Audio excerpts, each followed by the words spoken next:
What's up, guys? It's me again, Mr. Carter, back again with another video for you.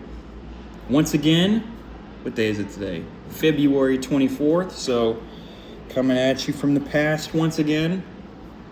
Hope you guys are doing good. Hope things are going well for you. I'll give you a life update soon, but hopefully everything's good for me. So, yeah. All right.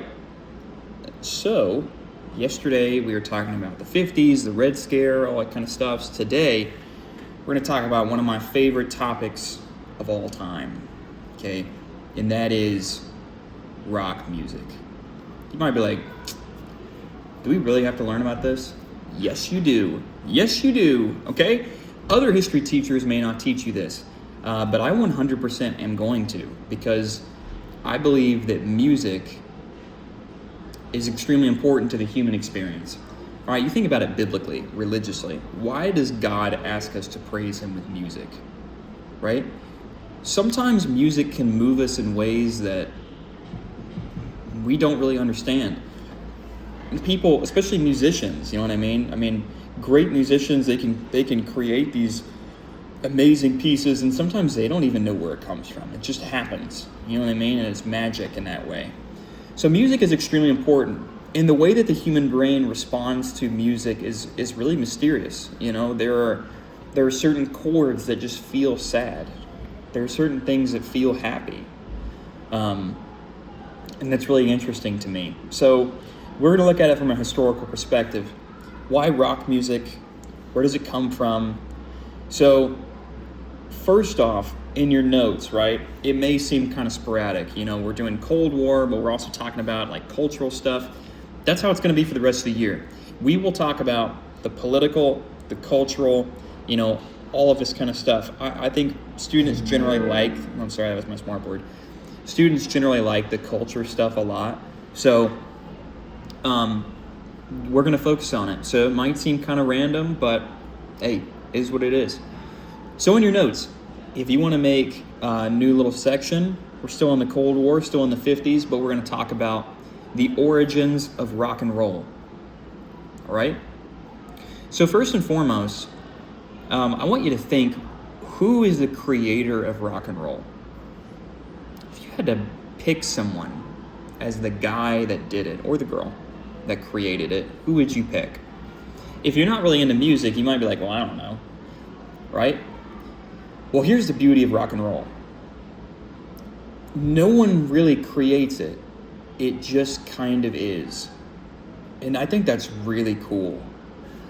Everyone kind of adds to rock and roll. You know what I mean? Like, there were things that get added as time goes on, and then it kind of turns into something else, and it's a collection of people's experiences that now create this movement of music. And rock and roll is uniquely American in its inception, where it comes from. All right, so I want you to write this down. I want you to write down roots of American music, okay? Roots of American music. So when you think about classical American music, you might think about, I don't know, like Yankee Doodle Dandy, you know what I mean? Almost like nursery rhyme type stuff. But really, American music is a combination of heavy Irish influence, okay? Heavy Irish influence mixed with African spirituals that are then brought to America, really like slave hymns, okay? That's the foundation of like modern American music. The impact of slave culture on American music cannot be like emphasized enough. I want you to think about, you know, some great classic American songs. All right, I'll give you one right now. You're probably going to be able to hear this pretty quickly. You ready? In your head. Right?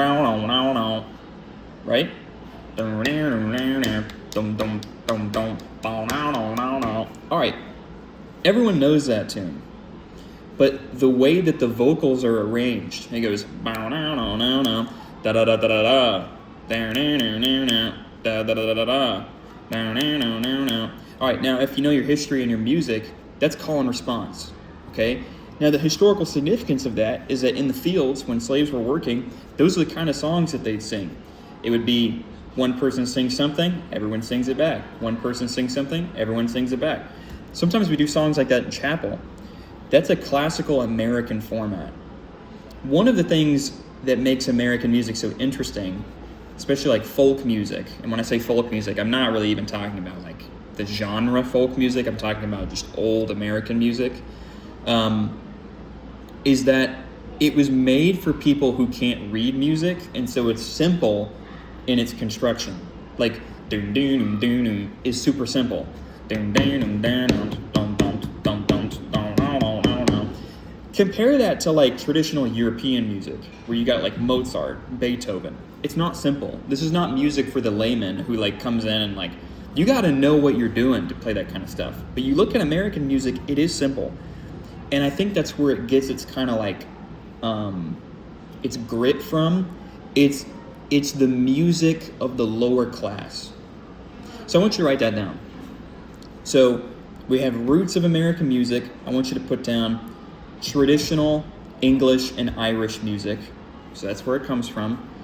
Traditional English and Irish music. And then African spirituals underneath that. Okay? Trust me, this will all make sense.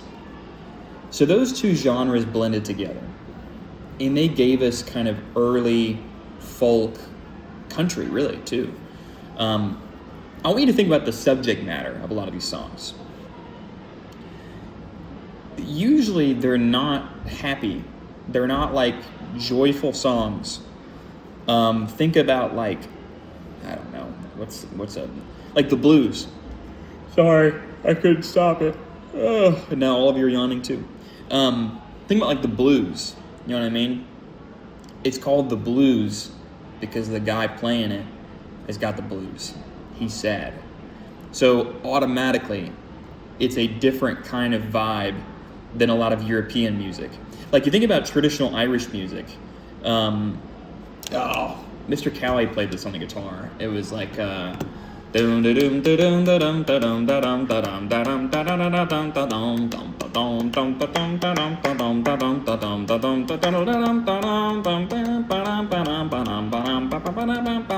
see how it's like quick? It's Rocky Road to Dublin. That's what it's called. By the way, you're probably like, Mr. Carter, you're probably like weird, you know, in your room alone by yourself. Like, yeah, I do. And that's for your learning.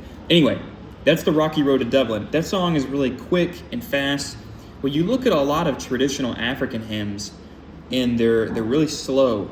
Like think about like the like those kind of vocal runs. That all comes from the spirituals and the African side. You blend those two together, all right? You get the blues. All right, stick with me. The blues, it is uniquely African American. Everybody with me? There are white people who can play the blues, but before 1920, black people play the blues. White people don't do that, okay? White people have their own music, black people have their own music. All right, this is why rock and roll is so important. Rock and roll is the evolution of the blues. That makes sense? So like the blues is a uniquely African American kind of, not that people who are white can't enjoy it, but in its inception, it's uniquely African American. Rock and roll is like the blues evolved into a new era. And the artists that are going to take rock and roll, they're going to blend the blues with other genres. If you're into music, this is one of my favorite things about music. As someone who makes music, I love I'm like, well, I really like this song, I really like this song. I'm gonna Frankenstein them together and just see what it sounds like. And a lot of the time, it's exactly what I want to hear, and I'm like, oh man, I love the way this sounds. And a lot of people would think it's weird. But rock and roll, and why it's so uniquely American, is at the core of it, it's just like, it's rebellion. So I want you to write that down. Rock and roll is rebellion. Rebellion against what? Against everything. All right? Guess what? In jazz, okay? Which is probably, in my opinion, the hardest genre to play. You look at jazz. People who are untrained would look at it and be like, well, they're just playing random notes. Kinda, but there's reasoning to what they're doing, and there's a lot of theory that goes into it, whether the musician knows it or not. It's not just boom, ding, ding, bing, bing, bing, bing, bing, bing. It's not just that. It's hard. Jazz is super hard to play. In rock and roll, though, a lot of the time it's pretty simple, right? It's not hard. You look at like some of the greatest rock songs of all time. Sometimes they're just 3 chords, and it's very, very easy to play. So the rebellion, my bad, guys. The rebellion aspect is this idea that like it's kind of grimy. You know what I mean? It's like it makes people uncomfortable. It talks about subject matter that can be kind of edgy. You know what I mean? So in America, in the 50s, I want you to think, do people want to be uncomfortable? Is society welcoming to people who are like kind of weird or out of the... No, everyone's afraid of communism. They don't want people to like think about their feelings and make songs that are kind of aggressive, and they're like, hey, just be normal. Because remember, to the American government, right, and American officials, they think that capitalism, American capitalism, is like a product. They're trying to sell the rest of the world. And if these guys are over here making all this ruckus talking about rebelling, it's going to make them look bad. But that's the spirit of rock and roll. Sometimes rock songs aren't about overthrowing the government or rebelling against something. Sometimes they're not about anything. I want you to think about the song Hound Dog by Elvis. Okay? You ain't nothing but a hound dog, and all the time. You ever heard that song? It's not, he's just saying you ain't nothing but a hound dog crying all the time. That's it. So it's not about really anything. And people got so upset at it. But there's something behind it that's kind of, the way he sings isn't super clean. The way that he presents himself is kind of different. Because rock and roll is as much about the music as it is about the rocker. All right? So I want you to think about some famous rock stars or musicians that like have a look. First one I think of Prince. You guys know who that is? Prince had a look. And by the way, I'll fight anyone on this. Prince is one of the greatest guitar players of all time. He's in the top 3. Anyway, that's besides the point. Prince had a look. He had presentation. He was a star. All right, you look at like, obviously Elvis Presley. You look at the Beatles, right? They all started with like this bowl cut. But by the end of it, they had like this long hair, the mustache, the glasses. Okay, it's about... Sorry, this is going to be cringe. I know it is. But it's kind of about like the swag.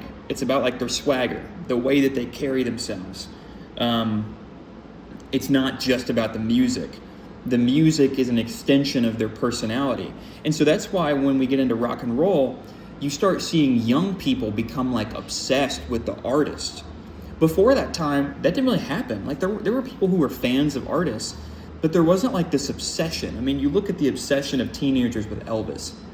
Today, there are kids that are like, really into certain artists, like they love them, like, I don't know, like Billie Eilish or someone like that. Like I know they have a lot of fans and they really feel like they're connected to the artist. That all comes from this, okay? It comes from rock and roll. Even if you wouldn't say that those pop artists now are rock, they act like rockers. That make sense? Rock and roll completely redefines American music. It is the music of rebellion, of revolution. It is made to be uncomfortable and problematic to the people in charge, and that's why it rules. Okay? So I think it's pretty awesome. So I have some videos that I'd like for you to watch. I'm going to make sure that Ms. Rodriguez has them. The first one is some music from like some pop music from the 50s. I want you to examine it, discuss amongst each other. How did it feel? What were the rhythms? What were the instruments? Was it tame? Was it wild? And I'm going to show you a couple rock songs, and I want you to tell me what you noticed. And I want you to think, what about those performances in the rock and roll sphere? What types of people will be made uncomfortable by that? How might that be problematic? Because a lot of these rock and roll guys, listen, the first rock and roll artists that get popular are white. okay? But they are opening the door to black music. Black musicians are able to now become famous and popular because of the white artists. It shouldn't have been that way, but it was, okay? So I hope that makes sense. All right, I'm gonna go ahead and sign off. I've yapped enough about rock and roll. I will no longer yap at you. I hope you have a fantastic day. I hope you enjoy those videos. And don't forget to complete your little weekly checkup. Send it to me at the end of the week, and we'll be good. Blessings. Hope you have a fantastic day. I'll see you later. Bye-bye.